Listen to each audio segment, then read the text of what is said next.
안녕하세요. 제니 리딩입니다. 오늘은 윈피키드 14권 한번 읽어볼 건데요. 수상한 리모델링 일기라는 거거든요. 구독자 중 한 명이 저에게 이 책을 좀 빌려줬어요. 굉장히 재밌다고 해서 그래서 한번 읽어보려고요. 자, 그럼 한번 시작해 볼까요? 월요일, 오늘 저녁을 먹으면서 엄마가 가족회의를 열자고 말했다. 가족회의가 재미있는 경우는 한 번도 없어서 겁이 났다. 엄마는 레바 할머니 이야기를 꺼냈다. 할머니는 작은 아파트에서 아끼고 절약하며 검소하게 사신 분인데 평소에 그렇게 돈을 아껴 쓰시면서 투자를 현명하게 잘 하셨던 것 같다고 말했다. 나는 엄마가 그런 얘기를 왜 우리한테 하는지 통 알 수 없었다. 그런데 굉장한 소식이 이어졌다. 엄마는 레바 할머니가 전 재산을 가족에게 남겼다고 말했다. 나는 가족이라는 범위에 우리가 포함된다는 사실을 단박에 알아차렸다. 원래 이런 소식은 들어도 너무 좋아하는 티를 내지 말아야 하는 법이다. 아마도 그게 돌아가신 분에 대한 예의일 테니까. 하지만 우리 같은 아이들에게 그런 걸 알려준 사람은 아무도 없었다. 엄마는 우리를 진정시킨 다음 우리가 받게 될 유산을 어떻게 사용할지 진지하게 의논해 보자고 했다. 나는 이미 내 몫의 유산이라면 어디에 쓸지 확실히 알고 있었다. 로드릭 형은 자기 몫의 유산으로 밴드가 순회 공연을 다닐 때 타고 다닐 대형 버스를 사고 싶다고 했다.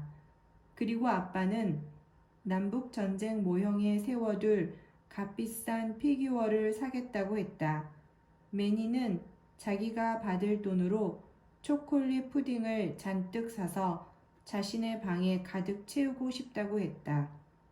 도대체 왜 그런 게 하고 싶은지는 알 수 없었다. 하지만 엄마는 식구의 의견을 한 방에 묵살했다. 엄마는 가족 차원에서 결정해야 할 문제라고 하면서 유산으로 무엇을 하든지 우리 가족 모두가 혜택을 받아야 한다고 주장했다. 그러더니 엄마의 생각을 말해 주었다.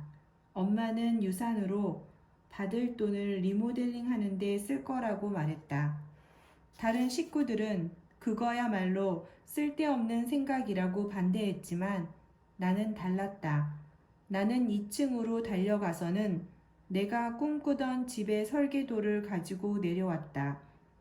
그러고는 설계도를 펼쳐놓고 층별로 자세히 설명했다. 하지만 엄마는 레바 할머니가 우리에게 남겨주신 돈으로는 내가 지하 2층에 설치하려는 아이스 스케이트장 하나도 만들 수 없을 거라고 말했다. 그래서 이번에는 조금 덜 비싼 품목을 내세워 보았다.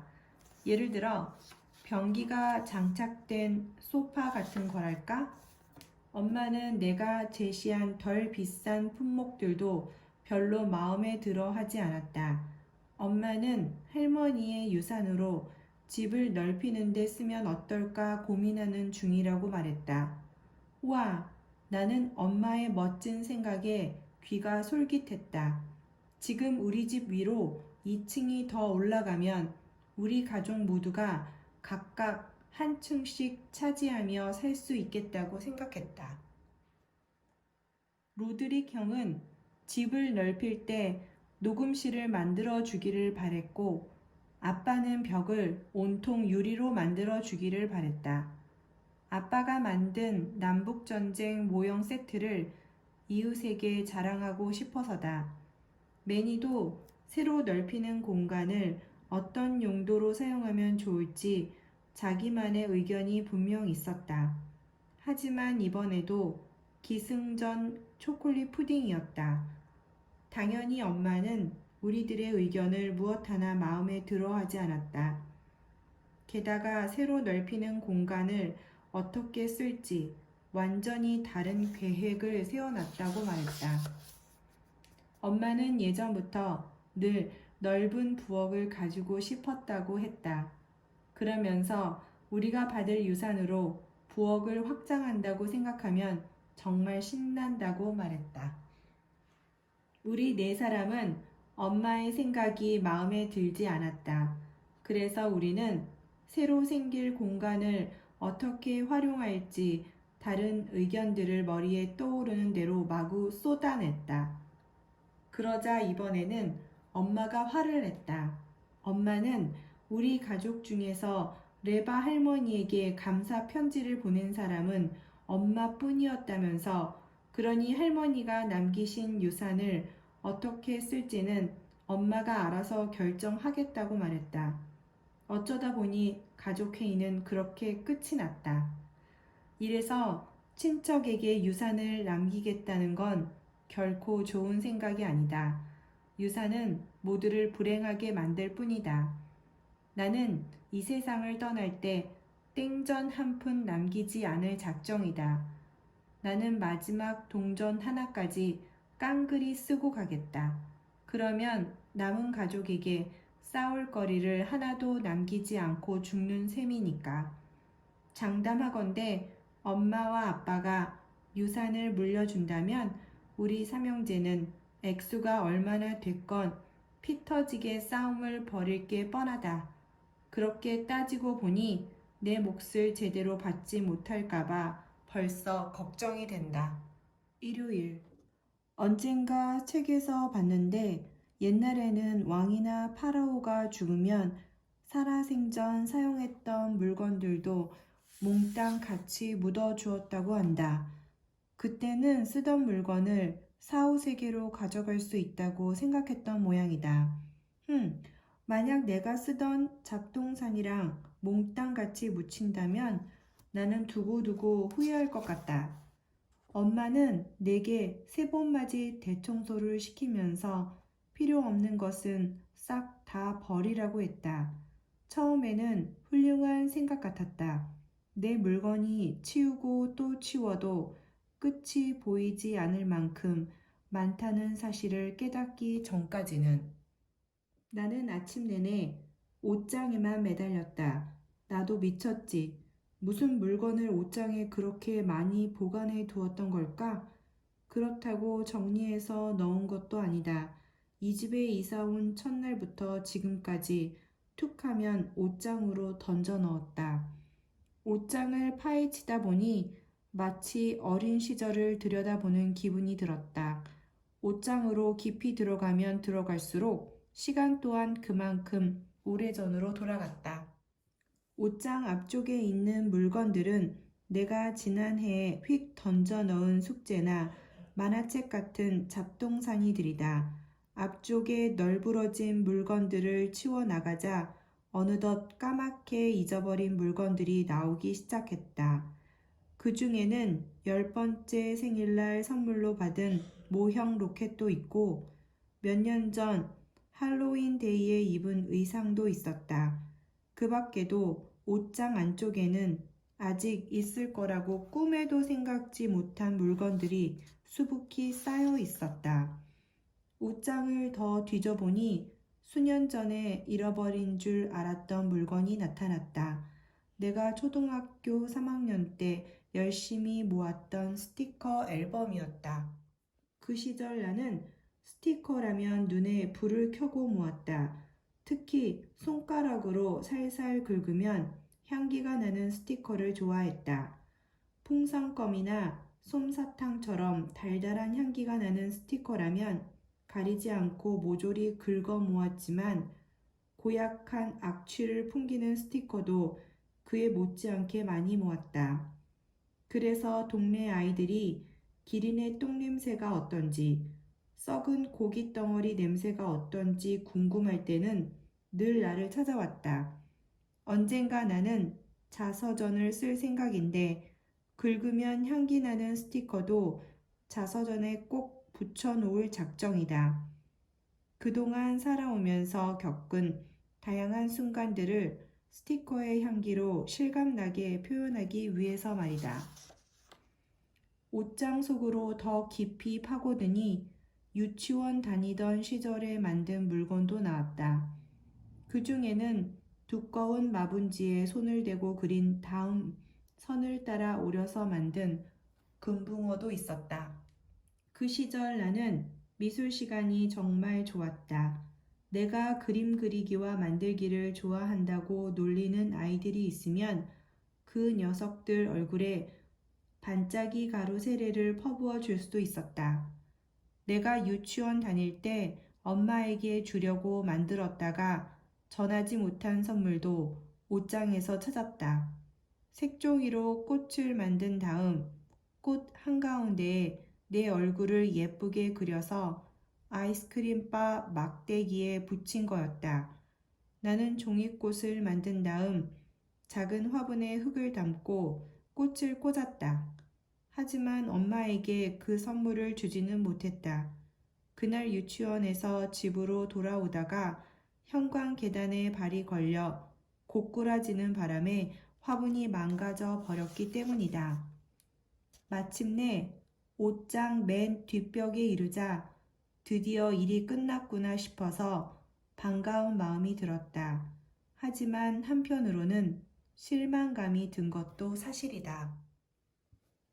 지금보다 조금 어렸을 때 읽은 책에 어떤 아이들이 나오는데 얘들은 방에 있는 옷장으로 들어가면 완전히 다른 세상으로 갈 수 있었다.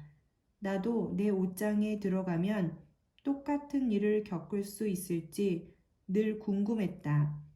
하지만 내가 몇 년 동안 옷장에다 쓰레기 같은 잡동사니 들만 휙휙 던져 넣었으니 건너편 세상 사람들에게 내 인상이 별로 좋지 않을 것 같다.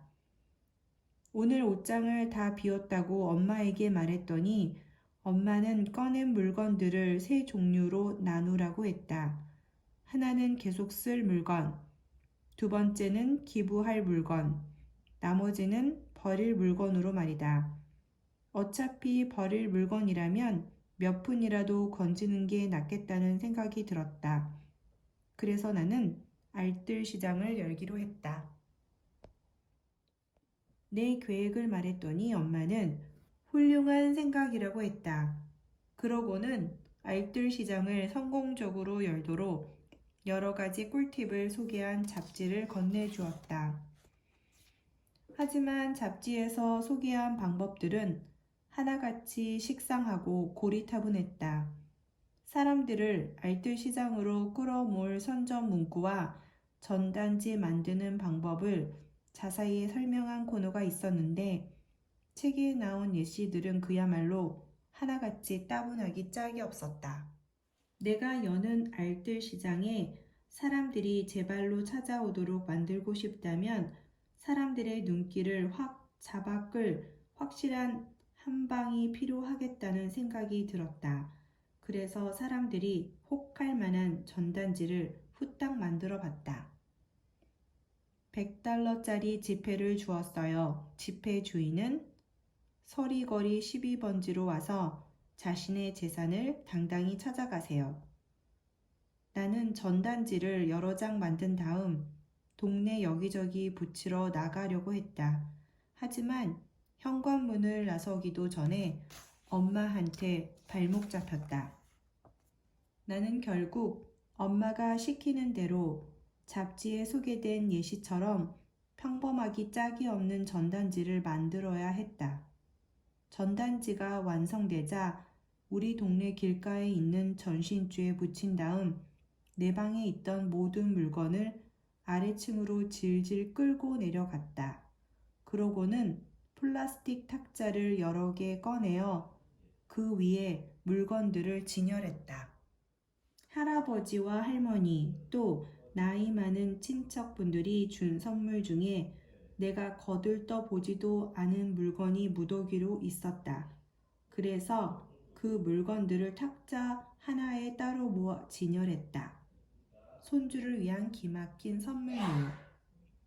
그리고 아직 꽤 쓸만한 생일 카드도 한 무더기 있었다. 나는 수정액으로 내 이름을 지은 다음 카드만 따로 한 탁자에 모아 놓았다. 또 다른 탁자에는 망가진 장난감들을 올려놓았다. 부디 글을 읽을 줄 모르는 꼬마들이 와주길 바랬다. 재미있는 장난감, 만지다가 망가뜨리면 꼭 사야 함. 그 밖에 구슬이나 몽당 연필 같은 이런저런 잡동사니들은 기다란 양말에 넣어서 탁자의 앞정으로 꽂아두었다. 미스터리로 가득한 양말, 과연 무엇이 들어있을까? 나는 돈이 남아도는 사람들을 겨냥하여 특별한 물건들을 진열한 탁자도 마련했다. 흡혈박쥐 퇴치용 방패, 눈에 뿌리지 않는 투 로션, 주근깨 제거제, 희귀 아이템, 신중히 결정 후 구매하시오. 나는 유치원과 학교 미술 시간에 만들었던 작품들도 진열했다. 부모님에게 드릴 선물이 필요하지만 만들 시간이 없는 아이들이 올 수도 있으니까. 고품격, 그리기와 만들기. 준비를 다 마쳤을 즈음 엄마가 밖으로 나와서 내가 준비한 알뜰 시장을 둘러보았다. 엄마는 기대 이상이었는지 굉장히 감격한 표정이었다. 하지만 내가 직접 만든 작품들은 아주 특별하니 팔지 말고 간직해야 하지 않겠느냐고 말했다.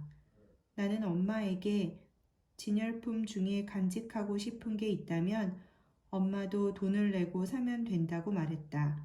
그러자 엄마는 내가 유치원 다닐 때 엄마에게 주려고 만든 종이꽃을 $3에 사겠다고 제안했다. 엄마 얼굴을 보니 그 종이꽃을 꼭 가지고 싶은 표정이었다. 엄마에게는 분명 $3 이상의 가치가 있는 게 틀림없었다. 그래서 나는 $10를 주면 팔겠다고 말했다. 내 욕심이 살짝 지나쳤던 모양이다. 엄마는 아무것도 사지 않고 집으로 쌩하니 들어갔다. 손님들이 오기를 기다리는데 조금씩 불안해지기 시작했다. 물건들이 너무 탁 트인 곳에 놓여 있다는 생각이 들었다. 그러니 누군가 작정하고 훔치려 들면 내가 딱히 막을 방법이 없었다. 나는 가장 친한 친구인 롤리 제퍼슨에게 전화를 걸었다. 그러고는 롤리에게 어서 이리로 내려와서 알뜰 시장에서 도난 방지 경비원으로 일해달라고 부탁했다. 롤리는 오후에 아빠와 함께 시간을 보내기로 해서 알뜰 시장 일을 도와줄 수 없다고 했다. 그래서 나는 도난 방지 경비원이 아니라 도난 방지 경비 대장으로 승진시켜주고 심지어 배지도 달아주겠다고 제안했다. 다행히 내 제안이 제대로 먹혀들었다. 롤리는 우리 집에 발을 들여놓자마자 배지부터 달라고 보챘다. 사실 내가 롤리에게 줄 수 있는 건 오래전에 입었던 낡은 소방관 의상뿐이었다. 하지만 소방복만으로도 롤리는 중요한 인물이라도 된 듯이 뿌듯해했다. 롤리는 도난방지 경비대장으로서 할 일이 무엇이냐고 물었다. 나는 롤리에게 알뜰시장 주위를 돌아다니면서 아무도 물건을 훔쳐갈 엄두를 못 내도록 손가락 관절을 꺾으며 뚜둑뚜둑 소리를 내면 된다고 알려주었다. 하지만 롤리는 내가 하는 말을 귓등으로도 듣지 않고 있었다. 탁자 하나에 온통 시선을 빼앗겼기 때문이다. 그 탁자에는 지난 몇 년 동안 롤리가 나한테 준 생일 선물이 한가득 놓여 있었다. 롤리가 준 선물은 분명 롤리네 엄마가 골랐을 게 뻔하다. 롤리한테 받은 선물은 하나같이 공부랑 관련 있는 선물이었으니까. 그래서 선물이 아직도 새 것처럼 깨끗한 상태였다. 아니 사실은 새 것이었다. 선물을 뜯어본 게 하나도 없었기 때문이다. 나는 롤리가 무엇 때문에 더 화를 냈는지 모르겠다. 내가 이 선물들을 팔려고 내놔서 화난 건지, 내가 탁자에 붙인 안내 문구 때문인지. 범생이를 위한 선물. 롤리는 선물로 받은 물건들을 팔면 어떡하냐고 따졌다. 나는 그 물건들을 내 것이고, 그러니까 내 마음대로 해도 된다고 받아쳤다. 그러고 나서 우리는 자석놀이 세트를 서로 잡아당기면서 팔아도 된다, 안 된다, 격하게 실랑이를 벌였다. 바로 그때 첫 번째 손님들이 도착했다. 나는 롤리에게 이 문제는 나중에 얼마든지 얘기해도 된다고 하면서 지금 당장은 해야 할 일을 하며 프로답게 굴자고 말했다. 처음에는 서너 명밖에 오지 않았지만 시간이 지날수록 점점 더 많은 사람이 모여들었다. 손님들이 내 물건들을 꼼꼼히 살펴보길래 나는 곧바로 판매 모드로 돌입하여 분위기를 몰아갔다. 이 고슴도치를 만든 사람 솜씨가 깜짝 놀랄 만큼 대단한데요? 한 아주머니가 우리 삼촌이 내게 준 희귀한 동전에 관심을 보이더니 동전이 찌그러졌다고 트집을 잡았다. 나는 재빨리 머리를 굴려서 아주머니에게 동전이 찌그러진 이유는 제2차 세계대전 때 날아오는 총알을 막다가 그렇게 된 것이라고 둘러댔다. 아주머니는 내 말을 믿지 못하겠다는 표정이었다. 하긴 동전에 적힌 연도가 작년이었으니까.